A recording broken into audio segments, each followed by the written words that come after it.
Hello everyone, my name is Jitendra Chaudhary and welcome to all of you to ITV classes. दोस्तों, आज की इस video में हम लोग डिस्कशन करने वाले हैं डेटा प्रोटेक्शन बिल के बारे में, जिसको अभी पार्लियामेंट के अंदर इंट्रोड्यूस किया जाना है विंटर सेशन में। तो इसके बारे में हम लोग बात करेंगे। डेटा प्रोटेक्शन एक्चुअली होता क्या है, इसकी जरूरत क्यों पड़ी है, वो जो बिल है ना उसके अंदर कौन कौन से प्रोविजंस हैं, और उसके कुछ हम लोग थोड़ा सा क्रिटिकली एनालिसिस करने की भी यहाँ पे कोशिश करेंगे। यह टॉपिक हम लोगों ने लिया है इंडियन एक्सप्रेस के एक्सप्लेन्ड सेक्शन से, जहां से हम लोग ज्यादातर अपने टॉपिक डिस्कस करते हैं। चलिए, लेकिन आगे बढ़ने से पहले आपको सबसे पहला यह पता होना चाहिए कि डेटा प्रोटेक्शन लॉ एक्चुअली में होता क्या है। देखिए, ये जब कानून की बात करी है तो डेफिनेटली ये बहुत कुछ कानून होते हैं, कुछ रूल्स होते हैं, कुछ प्रोसीजर होते हैं, और इन कानून को इसलिए बनाया जाता है ताकि प्राइवेट कंपनीज आपके डेटा का मिसयूज ना कर सकें। देखिए, प्राइवेट कंपनी उसको कलेक्ट करती हैं, स्टोर करती हैं, इस बात का तो सबको पता है। जब आपने फेसबुक पे अकाउंट बनाया तो अपनी इंफॉर्मेशन आपने डाली होगी, इंस्टाग्राम पे इंफॉर्मेशन डाली होगी, है ना, हर जगह पे इंफॉर्मेशन डालते हो। तो ये जो कानून होते हैं ना, इस बात को इंश्योर करते हैं कि आपका जो पर्सनल डेटा है उसको जब कलेक्ट किया जाता है, स्टोर किया जाता है, तो उससे आपकी प्राइवेसी को खतरा ना हो। ऐसे कानूनों को कहा जाता है डेटा प्रोटेक्शन लॉ। इसमें क्या है, एक्सक्लूसिवली आपकी पर्सनल इंफॉर्मेशन जो है उसको सिक्योर किया जाता है। बेसिकली पर्सनल इंफॉर्मेशन के अंदर क्या क्या आ सकता है, आपके पासवर्ड्स आ सकते हैं, आपकी फाइनेंशियल डिटेल्स आ सकती हैं, आपका फिजिकल, साइकोलॉजिकल और मेंटल हेल्थ के बारे में डिटेल हो सकती है, आपकी सेक्सुअल ओरिएंटेशन के बारे में हो सकती है, आप स्ट्रेट हो, गे हो, लेस्बियन हो, जो भी हो, आपकी उस ओरिएंटेशन के बारे में बात करता है, आपके मेडिकल रिकॉर्ड, उसकी हिस्ट्री के बारे में बात करता है, आपकी बायोमेट्रिक इंफॉर्मेशन की बात करता है। तो दोस्तों, ये जो इंफॉर्मेशन होती है ना, वो काफी क्रूशियल होती है और काफी ज्यादा प्राइवेट होती है। तो ये जो कानून होते हैं ना, डेटा प्रोटेक्शन लॉ, ये इंश्योर करते हैं कि इस इंफॉर्मेशन का आपके अगेंस्ट में यूज ना किया जाए, उसका मिसयूज ना किया जाए। That is all about data protection law. अब इंडिया में इसकी जरूरत क्यों पड़ी, ये सीधी सी बात है। देखिए, इंडिया में कितने सारे लोग हैं, करोड़ों लोग इंटरनेट का यूज करते हैं, करोड़ों लोग जो है टिकटॉक, इंस्टाग्राम, फेसबुक, दुनिया भर के सोशल मीडिया प्लेटफॉर्म होते हैं, और भी गवर्नमेंट की वेबसाइट होती हैं, यहां पे अपने पर्सनल डेटा को शेयर करते हैं। कुछ फाइनेंशियल साइट होती हैं, Amazon हो गया, आप उबर हो गया, ओला हो गया, आप हर जगह शेयर करते हो। तो इतना सारा डेटा जो है जनरेट किया जाता है इंडिया में, और वो क्यों जनरेट किया जाता है, उसको क्यों कलेक्ट किया जाता है, ताकि आपको पर्सनलाइज्ड एडवर्टीजमेंट दिखाई जा सके। होता है ना ऐसा कई बार, जैसे गूगल पे आपने मान लो कोई प्रोडक्ट सर्च किया, और उसको सर्च करने के बाद 1 मिनट के बाद ही आपने उसको वहां से क्लोज कर दिया। अगले 6-7 दिनों तक सेम प्रोडक्ट की एडवर्टीजमेंट आपको बार बार दिखाई जाती है, हर प्लेटफॉर्म के ऊपर दिखाई जाती है, क्योंकि आपका जो इंटरेस्ट है, आपकी जो लाइकिंग है, डिसलाइकिंग है, वो सारी की सारी डिटेल उस प्लेटफॉर्म के ऊपर जा चुकी है। वो प्लेटफॉर्म फर्दर उसको एडवर्टीजमेंट कंपनीज को बेच देता है, जैसे अमेजोन को बेच दिया, फ्लिपकार्ट को, जिसको भी बेचना है, वो आपको फिर टारगेट करते हैं उस प्रोडक्ट को खरीदने के लिए। तो इतना सारा डेटा जो जनरेट होता है, उसका मिसयूज ना किया जाए, इसीलिए इंडिया में डेटा प्रोटेक्शन लॉ की जरूरत यहां पे पड़ती है। उसके अलावा और भी कुछ रीजन है। देखिए, इंडिया में अभी प्रेजेंटली कोई एक कानून नहीं है डेटा को प्रोटेक्ट करने के लिए। इंडिया में अभी कोई छोटे छोटे कानून हैं, जैसे इंडिया में इंफॉर्मेशन एक्ट, टेक्नोलॉजी एक्ट है 2000, इंडियन टेलीग्राफ एक्ट है 1885, payment and settlement system act है 2007। लेकिन इनके अंदर जो डेटा प्रोटेक्शन को लेकर प्रोविजन है ना, वो काफी ज्यादा एम्बिगुअस हैं, बहुत ज्यादा कंफ्यूज करने वाले हैं।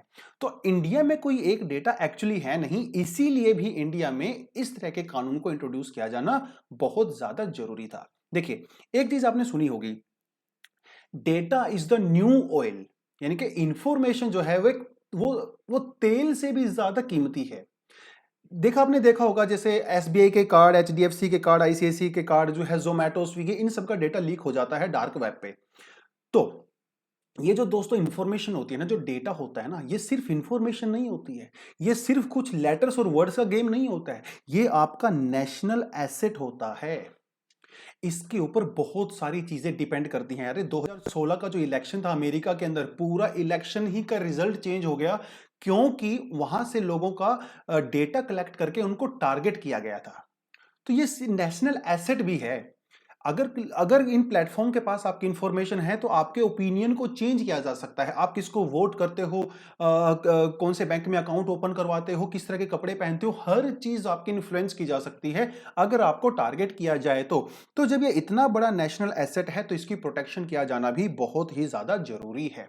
उसके अलावा डिजिटल इकोनॉमी, जब इंडिया का डेटा इंडिया के अंदर होगा, हमारे डेटा को प्रॉपर तरीके से प्रोटेक्ट किया जाएगा, तो एक डिजिटल इकोनॉमी को भी यहां पे पुश मिलने वाला है, क्योंकि सिटीजन्स और गवर्नमेंट और ग्लोबल बिजनेस के बीच में हम लोग कोलैबोरेट कर सकते हैं, सिंक कर सकते हैं, तो डिजिटल इकोनॉमी के लिए भी बहुत ज्यादा इंपॉर्टेंट है।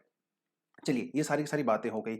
What is set to be in the final draft, तो फाइनल ड्राफ्ट अभी जो आया है उसके अंदर पूरा क्या है, उसके अंदर बेसिकली क्या है कि ये जो कानून है ना, इसको कई साल पहले इंट्रोड्यूस किया गया था, मतलब 2019 में बेसिकली इसको इंट्रोड्यूस किया गया था, लेकिन उसके बाद इसको जॉइंट पार्लियामेंट्री कमेटी के पास भेजा गया था, और उस कमेटी के अंदर जो है 30 लोग थे, 30 मेंबर ऑफ पार्लियामेंट थे, कुछ बीजेपी थे, कुछ कांग्रेस थे, कुछ टीएमसी, हर पॉलिटिकल पार्टी के थोड़े थोड़े लीडर उसके अंदर थे। तो उसके ऊपर वो 2 साल से डिस्कशन कर रहे थे। फाइनली उन्होंने डिस्कशन करने के बाद एक फाइनली ड्राफ्ट दिया है। इस ड्राफ्ट के अंदर सरकार अभी कुछ चेंज करना चाहे तो कर सकती है, और फाइनली उसको पार्लियामेंट के अंदर पेश किया जाएगा। तो इस ड्राफ्ट के अंदर मेजर मेजर प्रोविजन कौन से हैं वो आपको बता देता हूं, जब कानून पास होगा तो डिटेल में करेंगे। सबसे पहले तो बात यह है कि इस कानून के तहत सिर्फ पर्सनल डेटा ही नहीं, जिसकी हमने अभी बात किया था, नॉन पर्सनल डेटा को भी सिक्योर करने की बात की गई है। ठीक है, आपका फेवरेट कलर कौन सा है, फेवरेट मूवी कौन सी है ना, इस तरह की चीजें जो है थोड़ा सा नॉन पर्सनल हो जाती हैं, तो थोड़ा सब ऐसा हो जाता है, कौन सी टीम को सपोर्ट करते हो, इस तरह के डेटा को भी यहां पे प्रोटेक्ट करने की बात की गई है। स्पेशली चिल्ड्रन रिलेटेड डेटा को यहां पे बहुत ही ज्यादा स्ट्रिंजेंट तरीके से प्रोटेक्ट करने की बात की गई है। उसके अलावा जो सोशल मीडिया प्लेटफॉर्म्स हैं, इनको पब्लिशर माना जाएगा। इसका मतलब यह है कि जो सोशल मीडिया प्लेटफॉर्म के ऊपर कंटेंट को अपलोड किया जाता है, उसके लिए सोशल मीडिया प्लेटफॉर्म को रिस्पॉन्सिबल ठहराया जा सकता है, अगर वो इंटरमीडियरी नहीं है तो। देखिए, इसका थोड़ा सा मतलब आपको समझा देता हूं। जैसे आपने फेसबुक के ऊपर कोई पोस्ट डाला, अब फेसबुक सिर्फ एक प्लेटफॉर्म है जिसका यूज करके आपने वो पोस्ट डाली है, तो जो आप पोस्ट डाल रहे हो उसके लिए फेसबुक को रिस्पॉन्सिबल नहीं ठहराया जा सकता, because that is just a platform, that is just an intermediary. तो ये जो नया कानून आएगा ना, ये उन प्लेटफॉर्म के बीच में मतलब जो है डिस्क्रिमिनेट कर सकता है, उनको डिफरेंशिएट कर सकता है कि कौन से प्लेटफॉर्म इंटरमीडियरी हैं और कौन से नहीं हैं। तो जो प्लेटफॉर्म इंटरमीडियरी नहीं है उनको जो है रिस्पॉन्सिबल ठहराया जाएगा, उनके जो है कंटेंट को लेके। ये यहाँ पे बड़ा एक इंटरेस्टिंग भी है और काफी ज्यादा बहस करने का मुद्दा भी है, इसके ऊपर काफी ज्यादा बहस होने वाली है आने वाले समय में, देखेंगे तब क्या होगा। खैर, आगे कहता है कि जो भी कंपनी है, जैसे फेसबुक है या अमेजोन या कोई भी फ्लिपकार्ट, कोई भी कंपनी है, उनको एटलीस्ट एक ऑफिस इंडिया में बनाना पड़ेगा। अभी इनकी यहाँ पे कोई ऑफिशियल प्रेजेंस नहीं है, तो उनकी जो पेरेंट कंपनी है, जैसे गूगल की पेरेंट कंपनी कौन सी है, अल्फाबेट है, फेसबुक की पेरेंट कंपनी कौन सी है, मेटा है, उनको एक ऑफिस इंडिया में खोलना पड़ेगा ताकि उनको जवाब देना, मतलब उनको अकाउंटेबल बनाया जा सके। बेसिकली कहने की बात यह है। एक प्रोविजन जो इसमें सबसे ज्यादा कंट्रोवर्शियल है वो ये है, सबसे लास्ट वाला। इस कानून में सरकार को यह छूट दे दी गई है कि वो कौन से डेटा को अपने हिसाब से यूज करे और कौन से को ना करे। मतलब सरकार के पास ये पूरी तरह से फ्रीडम है, वो किसी भी प्लेटफॉर्म को इस कानून से बाहर रख सकती है जिसका उसका मन करे।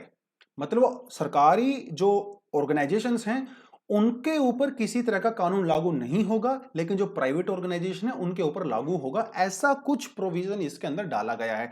मतलब सरकार चाहे तो किसी भी एजेंसी को यहां से छूट दिलवा सकती है अपनी मर्जी से, बिना एक्सप्लेनेशन के।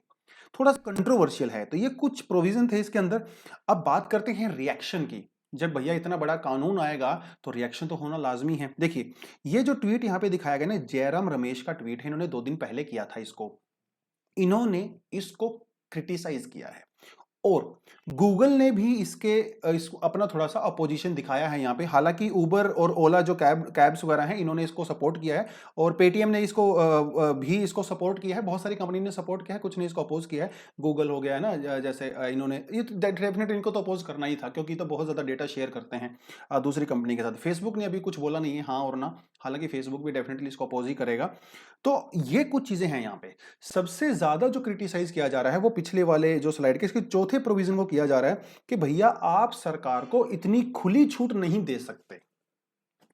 तो अगर सरकार किसी एजेंसी को एग्जामिशन देती है तो कम से कम सरकार को एक आंसर देना चाहिए पार्लियामेंट के अंदर कि देखिए मैं इसको एग्जामिशन दे रहा हूं तो मेरे ये रीजंस हैं। तो किसी भी एजेंसी को छूट देने से पहले पार्लियामेंट की परमिशन लेना जरूरी है, ऐसा इसके अंदर होना चाहिए था प्रोविजन, लेकिन वो है नहीं, जिसकी वजह से इसको क्रिटिसाइज किया जा रहा है। हालांकि ये भी ड्राफ्ट है, अभी ये फाइनल बिल इंट्रोड्यूस नहीं किया गया है और फाइनल कानून भी नहीं बना है। जब ये बनेगा तब डेफिनेटली इसको हम लोग अच्छे से इसकी क्रिटिकली एनालिसिस डेफिनेटली करेंगे। तो फिलहाल तो इंट्रोडक्टरी स्टेज में है ये, अभी तो कुछ ज्यादा इसमें हम लोग बात कर भी नहीं सकते हैं। चलिए, this is all for the day. Thank you very much, all the best, जय हिंद।